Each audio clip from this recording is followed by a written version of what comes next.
The first round of peace talks involving representatives from Afghanistan's government and the Taliban will be held in Norway's capital later. This is going to take place next week. One America's Caitlin Sinclair sat down with an anti-terrorism expert in New York. So, Grant, we saw a historic deal take place last week between the U.S. and the Taliban.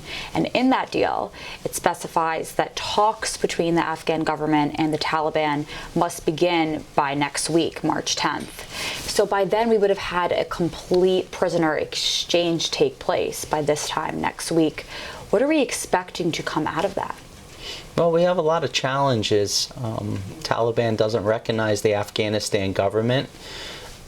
They need to communicate with regard to the prisoners. President Ghani doesn't seem to have a desire to release the prisoners, and there's a lot of disconnects based on how these negotiations took place and which parties were at the table during the discussions and which parties were excluded from the discussion. Back in 2018, the Afghan government and the Taliban entered into a 3-day ceasefire.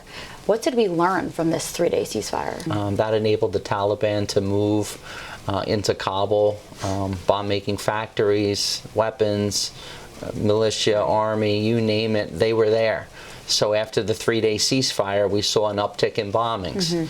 It's all going to play out depending on communications.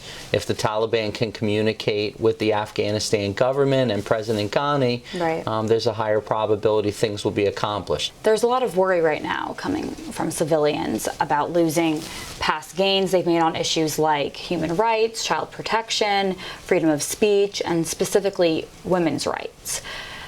These are looming around the corner with this deal. How can the Afghan government prevent the Taliban from taking over full control once the U.S. and other foreign troops fully are withdrawn in 14 months? We need to do a better job with communicating, and we need to do a better job integrating a whole-of-government program that brings together the security forces with the civilian populace. Without that, Afghanistan's going to have a long and windy and bumpy road ahead of it. Well, all of this illustrates the complexity and the messiness of this process for sure, and there are a lot of questions that remain, but thank you for being here to break some of this down with us. Well, thank you for making this a priority and having me on the air.